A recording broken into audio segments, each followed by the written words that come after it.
bagaimana Pak Budi melakukan komunikasi dengan dua arah? Jadi hampir semua rata-rata guru yang mengajar dalam kurikulum merdeka sebagai calon guru penggerak atau fasilitator atau juga pengajar praktek, Bapak Ibu hampir semua mengawali dengan saran. Yang kedua juga mesti menjelaskan tujuan pembelajaran, Bapak Ibu. Tujuan pembelajaran ada yang dijelaskan. Adapun tujuan pembelajaran hari ini adalah, nah itu bisa kemungkinan seperti itu, Bapak Ibu. Atau ada langsung masuk ke materi. Minggu yang lalu kita belajar tentang ini, hari ini Bapak ingin terangkan tentang tujuan pembelajarannya adalah tentang bagaimana dampak virus corona di sekitar kita. Ini contoh ya Bapak Ibu. Jadi kalau Bapak Ibu itu dua arah menyampaikan kepada siswa, loh Pak, kalau tutorial ngomong sendiri, iya Pak. Tutorial itu ngomong sendiri. Guru penggerak juga saat itu sebagai secara tutorial. Jadi silakan anak-anak, minggu yang lalu apa? Minggu yang lalu topiknya tentang ini Pak. Sekarang Bapak terangkan topiknya tentang apa? Tentang ini Pak. Itu dua arah Bapak Ibu. Proses dua arah. Kalau Bapak Ibu mengajarnya secara KBM di kelas, itu lebih enak karena ada siswanya. Hampir rata-rata, nggak tahu ya, mungkin berapa ratus orang ya, atau berapa ribu yang saya nilai ya Bu. Hampir rata-rata ya kami ngajarnya waktunya pendek Pak. Gimana? Masalahnya itu waktu. Saya ngajarnya di kelas ada siswanya, tapi tutorial itu tidak ada siswanya. Biasanya seperti itu. Bapak Ibu yang saya hormati, ketentuan pada lomba karya lomba video ini adalah Bapak Ibu waktunya antara 5 menit Bapak Ibu dengan 7 menit Bapak Ibu sampai 7 menit. Jadi Bapak Ibu harus betul-betul membuat video 5 sampai 7 menit. Saya lanjutkan lagi Bapak Ibu. Lalu kalau melakukan komunikasi dengan dua arah, memberikan instruksi dengan menggunakan bahasa yang sesuai kaidah. Jadi Bapak Ibu silakan anak-anakku sekalian, coba dilihat, buka LKPD-nya. Ya bagus, LKPD-nya sudah dibuka. Sekarang kalian kerjakan LKPD itu. Itu sudah kategori rubriknya nilainya 2, layak Bapak Ibu. Apabila Bapak Ibu melakukan komunikasi dua arah, memberikan instruksi dengan bahasa yang tepat, dengan kaidah, dan memberikan apresiasi, Bapak Ibu perhatikan, kata memberikan apresiasi, bagus, tepat, ya, Ahmad, good, excellent. Nah, itu Bapak Ibu dalam kategori cakap, poinnya 3. Lalu poin yang 4 itu apa Pak Budi? Apabila komunikasi dua arah, memberikan instruksi dengan tepat, bahasa sesuai kaidah, memberikan apresiasi, memberikan pertanyaan terbuka untuk memotivasi keterlibatan peserta didik, itu poinnya 4 Bapak Ibu. Jadi Bapak Ibu dalam video pembelajaran ini gimana Pak Budi? Apa yang harus saya lakukan? Yang pertama Bapak Ibu dalam video pembelajaran ini tentunya Bapak Ibu sesuai dengan level masing-masing, tentukan topiknya, dan Bapak Ibu harus paham waktunya adalah 5 sampai dengan 7 menit Bapak Ibu ini. Lalu Bapak Ibu buatlah RPP-nya atau modulnya. Kalau sudah dibuat, buatlah juga skenario-nya Bapak Ibu. Skenario-nya Bapak Ibu buat. Kalau dulu saya dengan Stikop, karena membuat video pembelajaran, diajari bagaimana membuat kerangka membuat skenario. Setelah skenario Bapak Ibu tentunya Bapak Ibu baru mencobakan step by step, fase dengan fase. Jangan lupa yang pertama tadi adalah rubrik pertama adalah menciptakan lingkungan kelas yang memfasilitasi murid belajar secara aman dan nyaman Bapak Ibu. Yang kedua Bapak Ibu, bahasa tubuh. Tidak hanya Bapak Ibu memilih materi yang sesuai 10 menit atau 5-7 menit, tidak hanya Bapak Ibu menyiapkan alat dan bahan yang ada. Saya berharap out of the box ya Bapak Ibu pemikirannya ya. Kurikulum Merdeka itu salah satunya adalah mampu kolaborasi dan di luar dari kebiasaan, di luar dari rutinitas, menjadi bagian best praktis daripada kita. Jadi Bapak Ibu yang berikutnya adalah memberikan bahasa tubuh yang terlihat bahasa tubuh juga kita nilai Bapak Ibu. Ada banyak guru-guru yang dinilai yang terus menghadap ke papan tulis Bapak Ibu seperti ini. Jadi menghadap papan tulis. Saya pernah mengasesi terus menghadap papan tulis.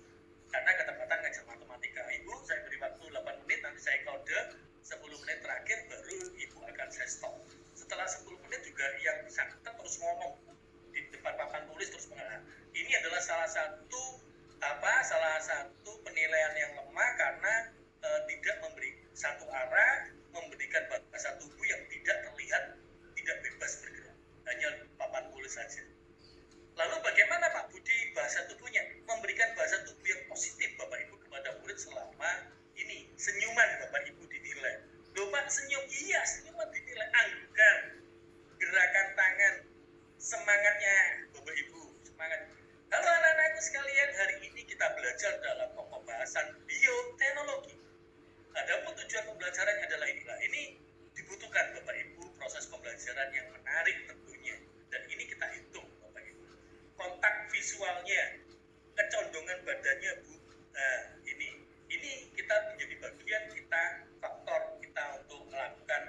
berada di kelas dan Bapak Ibu diam sambil Bapak Ibu seperti saya gini, ya, membuat suasana kelas jadi ilfil, anak-anak tidak nyaman dan tentunya tidak menarik. Ini Bapak Ibu tetapi mulai diganti dengan bahasa tubuh yang positif, yaitu berupa senyuman, anggukan, gerakan tangan, semangat Bapak Ibu, ada kontak visual dan ada sikap kita. Bapak Ibu yang saya hormati, itu bagian daripada kompetensi yang kedua dari penilaian ini. Sekali lagi, pada kriteria nanti akan disampaikan oleh Mawar, siapa saja. Kalau Bapak Ibu guru biologi, guru kimia, guru fisika, ambil aja salah satu topik. Lalu Bapak Ibu tinggal siapkan perangkatnya, RPP-nya, siapkan skenario-nya, karena ini skenario dalam durasi pendek, 5 sampai dengan 7 menit. Jadi Bapak Ibu mohon, Bapak Ibu masalah waktu jangan dipermasalahkan lagi. Harusnya saya ini ngajar 2 kali 45 menit Pak Budi, tapi ini dipaksakan cuma 5-7 menit, ya gimana ngajarnya? Itu dibutuh. Ingat Bapak Ibu guru, Bapak Ibu semua, bahwa guru itu adalah arsitek dari proses pembelajaran itu. Mau diberikan 10 menit atau 5 menit atau 7 menit itu tidak ada masalah Bapak Ibu.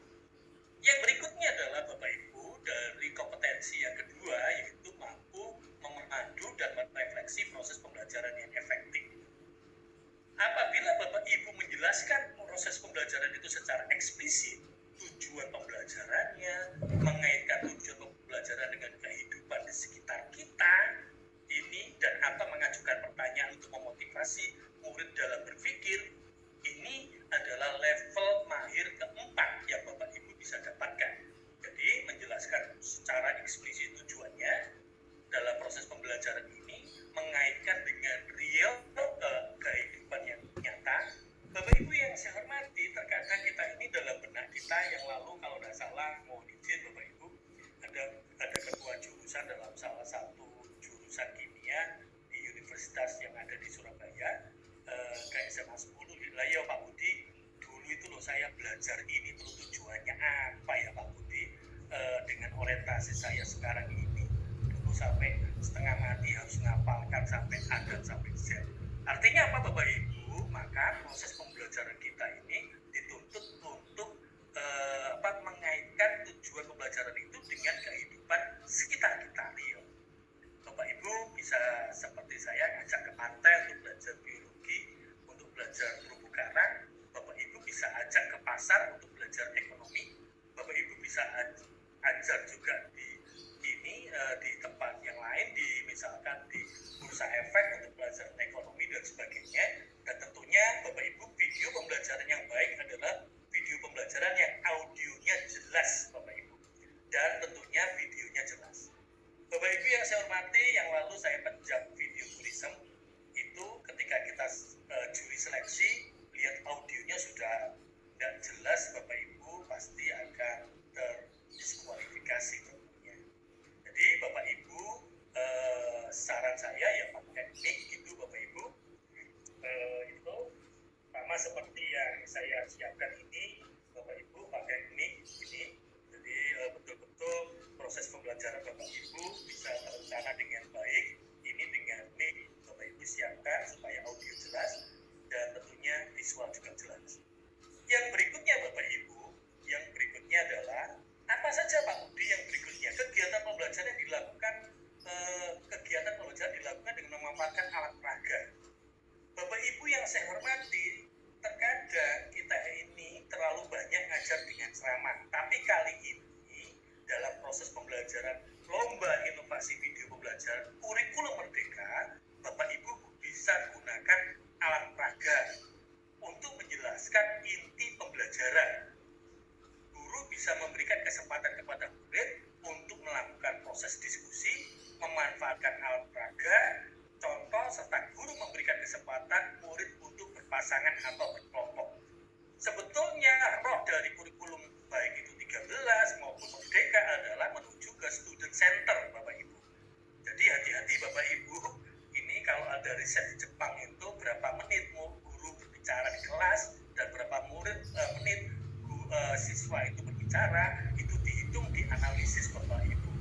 Kalau kita masih banyak berbicara di kelas dan murid juga sedikit berbicara, itu menurut jurnal yang saya baca di Jepang itu, maka proses belajar kita belum optimal. Loh, tapi ini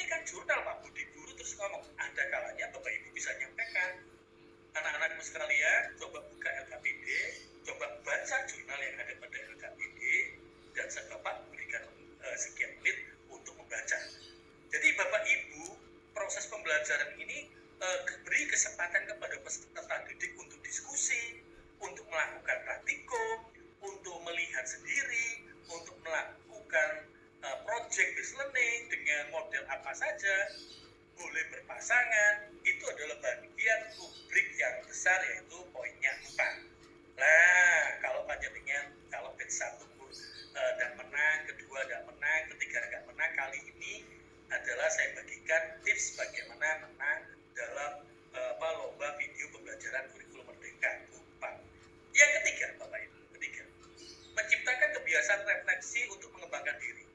Bapak Ibu dalam beberapa bukunya taksonomi Bloom atau revisinya taksonomi Bloom itu ya Anderson de Croo itu bahwa refleksi itu bagian penting dalam proses pembelajaran.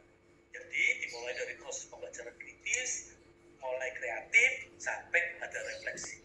Jadi apabila melakukan refleksi terhadap aktivitas pembelajaran dengan menjelaskan kelemahan, kelebihan, pengembangan aktivitas proses pembelajaran tersebut, mempraktikkan student center learning dan menyebutkan salah satu rencana untuk pengembangan diri, itu adalah bagian penilaian yang ketiga dengan poin mahir atau 4.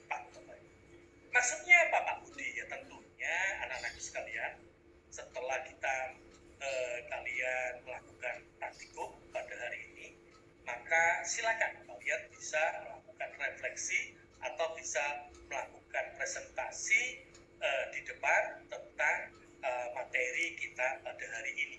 Jadi seperti itu Bapak Ibu. Jadi ketika siswa bisa menyampaikan refleksi, menyampaikan presentasi, tentunya itu adalah poin tersendiri. Tentunya ini disebut dengan proses pembelajaran high order thinking skill Bapak Ibu, atau pembelajaran HOTS. Jadi pembelajaran yang dimana peserta didik itu menggunakan lebih dari C3, yaitu C4, C5, dan C6 pada taksonomi Bloom Bapak Ibu. Ini yang diharapkan tentunya. Tidak Bapak Ibu datang meminta siswa untuk sebutkan alat peraga, sebutkan misalkan organela pada sel misalkan. Nah, itu keterampilan berpikir tingkat rendah tentunya Bapak Ibu. Jadi Bapak Ibu berikan kesempatan peserta didik untuk merefleksi. Loh, caranya bagaimana Pak Budi? Kalau Bapak Ibu ada di kelas silakan.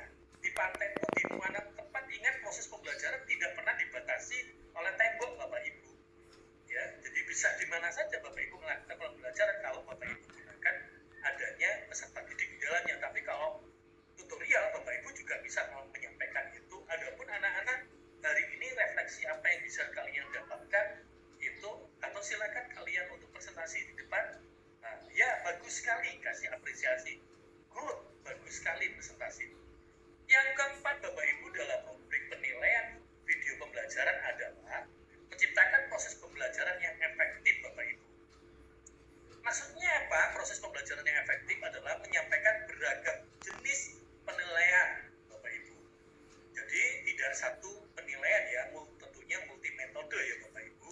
Apalagi dalam kurikulum merdeka Bapak Ibu bisa ditarik kemarin dengan proses pembelajaran diferensiasi. Ini Bapak Ibu. Penilaian lebih dari satu aspek sesuai dengan tujuan pembelajaran serta tindak lanjutnya, ini adalah bagian daripada kompetensi yang sangat baik. Jadi penilaiannya tidak hanya kognitif saja Bapak Ibu. Bisa Bapak Ibu sambil melakukan asesmen, yaitu aktivitas siswa di kelas. Bisa Bapak Ibu melakukan asesmen bagaimana kecocokan antara guru mengajar dengan LPP atau dengan modul pembelajaran. Lalu bisa melakukan penilaian dengan afektifnya, bisa melakukan penilaian psikomotoriknya, tidak hanya sekedar kognitifnya Bapak Ibu. Ini adalah menjadi bagian skor yang tertinggi Bapak Ibu dalam video pembelajaran. Bapak Ibu yang saya hormati, sebelum ke Pak Mawan tentunya, apa yang dilakukan setelah ini Pak Budi? Setelah ini Bapak Ibu, saya kira Bapak Ibu pilih lomba video pembelajaran. Saya berharap dan berdoa semakin banyak guru-guru melakukan inovasi video pembelajaran. Lalu pasti Bapak Ibu sebagai guru yang hebat dan berprestasi, tentunya Bapak Ibu bisa memilih topik atau materi mana yang bisa dilakukan dalam proses pembelajaran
saya kiri. Wassalamualaikum warahmatullahi wabarakatuh. Nanti akan dilanjutkan